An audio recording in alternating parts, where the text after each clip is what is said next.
Hey guys, normally I start these videos off with a ticket that states the play or musical, the theater, time and date, but unfortunately for this review, I somehow lost it. I don't know where it went. I either threw it away or fell out of my bag, or I don't know. I'm kind of bummed about it because I like keeping those things as like memory things, whatever. So anyway, let's get started.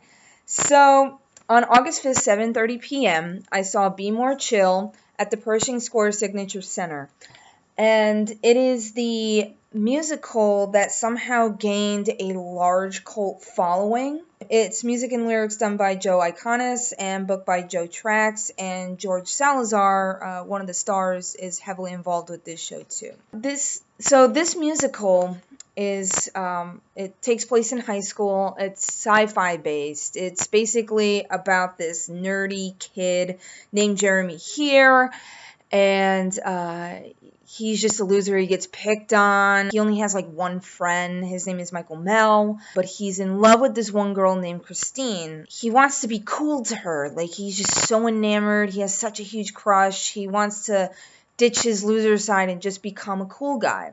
So after he gets beat up by this guy named Rich, Rich informs him that the reason why he's so cool is this like little thing called a squip. And a squip is this pill that you take and implants itself in your brain, and you suddenly become cool. Well, he tells him to go to this Payless shoe store. So he does that, and he meets this like weird shoe store salesman, and for like $600, he's like, okay, for $600 you can get this pill, and it's called Squip, and you become cool. And he's like, and he let him know it's like untested, it's underground, this is like maybe illegal, maybe not, it's from Japan. So he pays his money and he takes it, and in order to activate it, you have to take Mountain Dew. It's one of the main plot points in this show. He does all that and he takes it, but it doesn't work right away. And Michael asks him, he's like, dude, are you cool? And he goes, no, nothing happened. And he's pissed because he's like, I just paid $600 or $400. It was a lot of money. After Michael leaves, he gets shocked, and then his squip comes out. Now, in default mode with the squip, it's Keanu Reeves, which the guy who did the squip, his Keanu Reeves was excellent. He goes through the whole rigmarole, and then he's like, okay, in order to be cool, you have to ditch all your nerdy stuff, and including your friend. And he's like, no, I want to keep my friend. At first he feels guilty, but then it progresses, and he changes his clothes, he changes his style, he changes his personality. He eventually does ditch his best friend, Michael. And Michael is like really hurt. He's like, I haven't, like, you totally ignored me for like a week or something. And the reason for that is the squip has the ability to visually block people. And he does this. And he's like, yeah, well, I love this girl and blah, blah, blah. And Michael's really hurt about this. So their friendship ends. They get invited to this big Halloween party where all the popular kids go to. During the party, the kid that was beating him up, Rich, he is going crazy. He's like, dude, I need Mountain Dew Red. And I'm like, would you calm down about the Mountain Dew Red? And he just goes nuts. And everybody thought he was drunk, just drunk out of his mind. But it turns out you cannot drink with the squip because it resets it. And it resets it to like day one. And he only speaks Japanese because it's from Japan, and then it's useless till the alcohol gets out of your system. Rich goes crazy and lights the house on fire, and then he kind of lights himself on fire, so he goes to the hospital. One of the popular kids like jumps out of a window, breaks his leg. It's just a total mess. With the squip, because it's untested technology, people are going crazy like around the world. And they're trying to get it out of their heads. They only want it to be cool, and it's just driving them insane. And that's what happened with Rich. The reason why he kept bugging about Mountain Dew Red is because it's the only thing that will truly deactivate it and get out of your system. Michael finds, or I believe it was Michael, finds Mountain Dew Red, and he buys it, I think, off of eBay or something. Michael, because he wants to rescue Jeremy from this, he gives it to him. He's like, take this, it'll get rid of it. At the same time, all the kids in school, well, all the main people in this musical are starring in a musical. It's like about zombie, vampire, aliens. It's really weird. He gives it to him, but the squib is taking over the entire school body because he spiked the drinks through Jeremy. He spiked Mountain Dew with other squibs, so then he could take over the entire school. He does this, but then, including Christine, and Jeremy has this realization. He's like, I don't like her with the squib. I like her as she was. The squib actually fights prior to this, fights Jeremy, and the Mountain Dew Red lands into the garbage, and most of it pours out, but then later on when they grab it, there's like a little bit of a drip left, and so Jeremy could have taken it, and he's like, no, I'm going to give it to Christine. And the squib was like, you'll never see her again. He's like, I don't care. I'll sacrifice my freedom for hers. And so she drinks it. When she drinks it, because the one squib has taken over the entire school, it actually destroys him. Because when it destroys one, it destroys all the other, like, control. It's kind of like when a Christmas light goes out, all the other lights go out. So that happens. Everybody returns back to normal.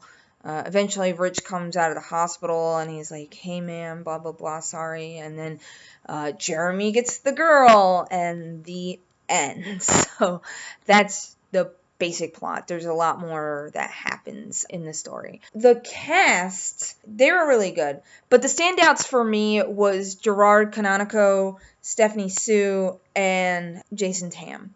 And respectively, they played Rich, Christine, and the squib. I mean, Gerard was doing like a whole bunch of like moves and stuff, and Stephanie was just adorable. I liked Jason's Keanu Reeves impersonation.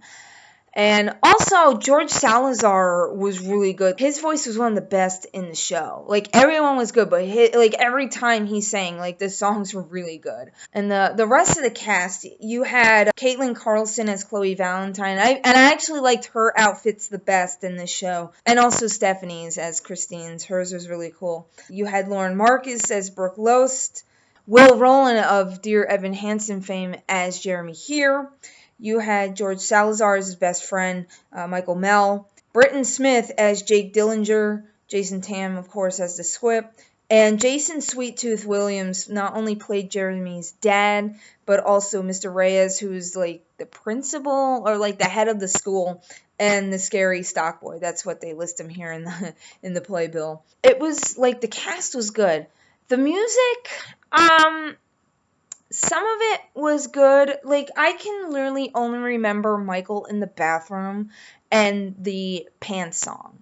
The rest kind of blended in with one another, so that's why I can't really remember. It was, like, good, but it wasn't, Was it, like, the entire show, like, because everyone was going nuts for it, is it the best? No. Is it the worst? No. Is it life-changing? Not really. I mean, there's a lot of other musicals out there that are about high school, because you have Mean Girls and you have Dear Evan Hansen. It's not really a game changer. The only thing different about it is it has a sci-fi element to it. But other than that, I didn't think it was like not trying to down it or anything. I just didn't think it was like, oh my god, I gotta be more chill, like Superfan, like some of these kids were. And speaking of the fans, I really do need to do a PSA. So if you don't want to hear me preach or anything else, skip to this time frame right here. So the audience, and I knew this going in prior because friends are like, oh my god, you're seeing that, you're gonna see some funny things with the audience. So the audience mostly comprises of, the 12 to 17 crowd, basically teenage crowd, mostly like high school girl fans for this show. The audience for this show, I'm like, I've been to other shows where, mostly the fans are like for children, of course, like SpongeBob and any Disney show like The Lion King. But these kids, I don't know what it is. It's like they're so amped up, so hyped for the show that anytime a song would start playing, like especially the beginning or even the middle, they would just go berserk, crazy, and I went into the show blind. I didn't really listen to the soundtrack. The only song that I knew of was, of course, Michael in the Bathroom, because a lot of other reviewers and people who listen to soundtracks, that was like one of the first ones they listened to. And it's still like the best song in this musical. But you could sometimes not hear them. Also, speaking of that, like within that realm of loudness, the audio for the show was a little bit too high. So sometimes it would drown out the singers. I wish there was somebody I could talk to about that. Be like, hey, the audio for the show on the orchestra end is a little bit too high. You cannot hear them sing. And it happened every now and then within the show. I don't know if it was like a thing or whatever. I don't know. So there was that. I was sitting next to somebody who is obviously a huge fan of the show. And I don't want to knock this person. I don't want to seem like I'm being mean towards this person. But they were kind of annoying. Like, really annoying. And what I mean is they would do this thing in their seat where they would do this number. And they were doing it hard. It's not like rocking. I sometimes do that if I'm like bored. It's just, it's a human thing. But they were like really doing it. And it was like doing it so hard. It was knocking my seat. And I know the people sitting to the right of me, they could feel it. It was so annoying. Not only that, more annoying was they were air acting. Like Hamlet, like dancing, everything.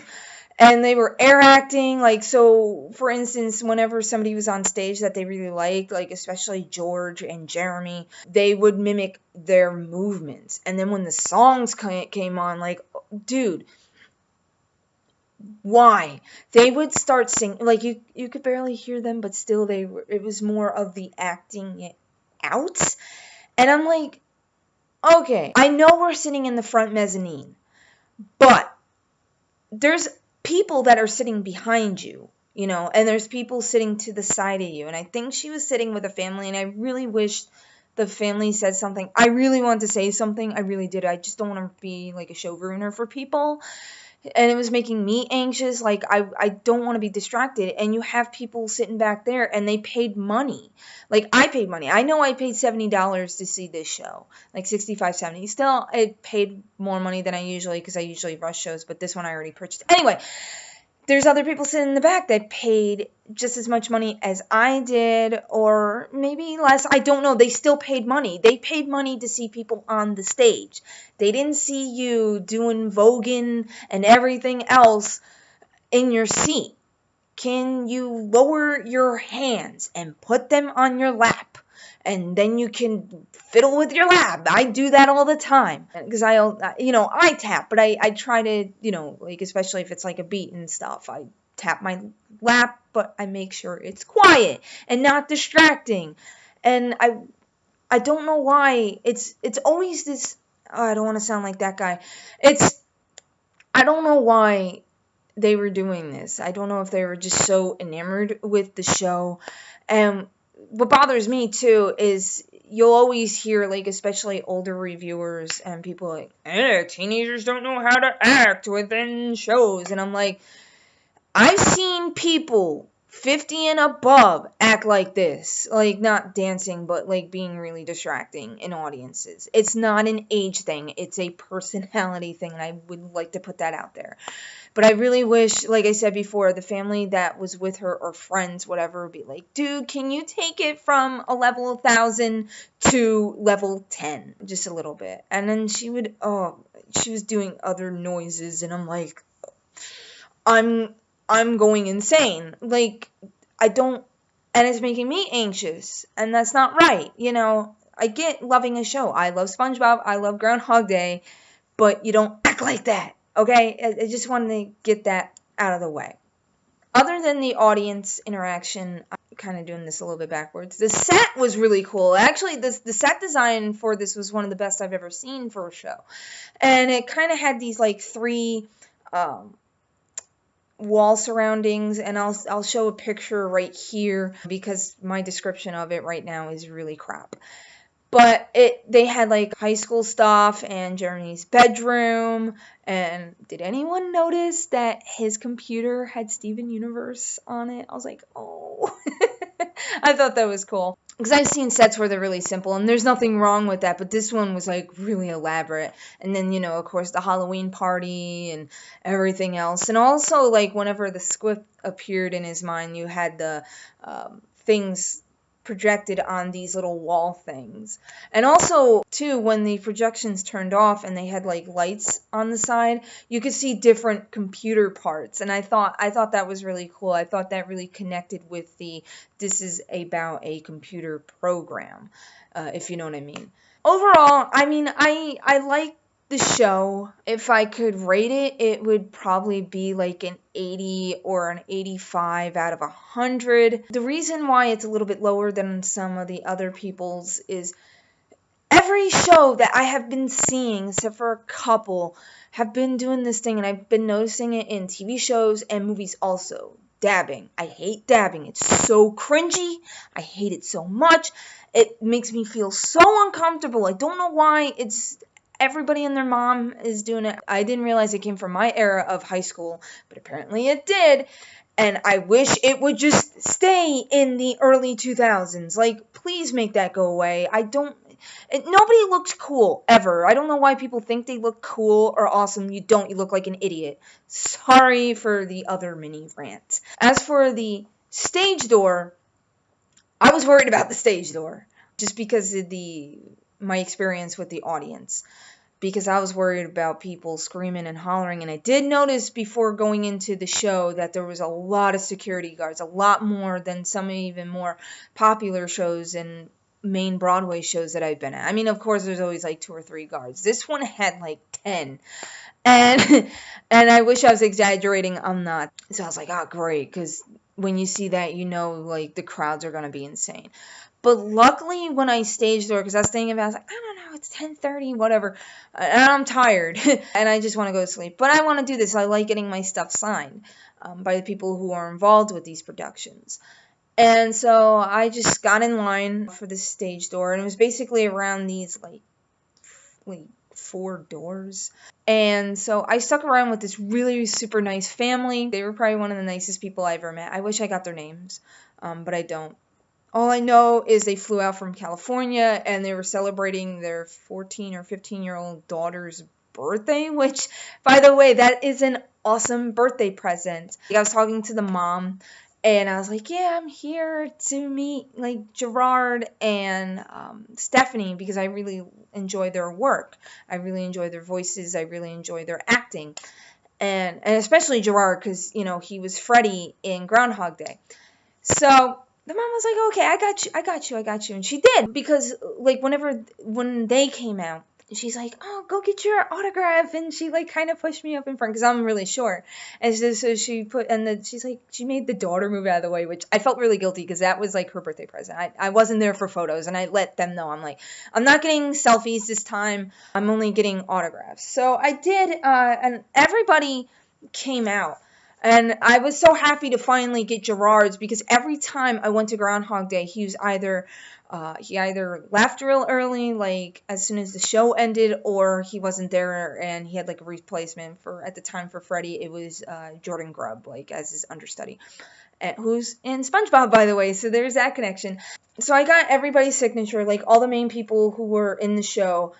Came out, signed, took photographs. The only one who did not take photographs, and they let people know, like whoever was the staff for the show. The staff in the show said there might be some people that might not take selfies with people, but they will sign. So that was cool that they let people know about that.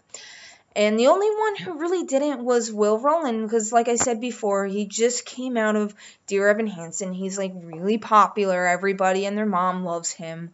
And so he just went down the line and signed. He did talk to people. Like, if people want to chat with him, he did have quick conversations. He wasn't being a diva or being rude or anything like that. It was just for safety precautions and just because people are so enamored with this guy.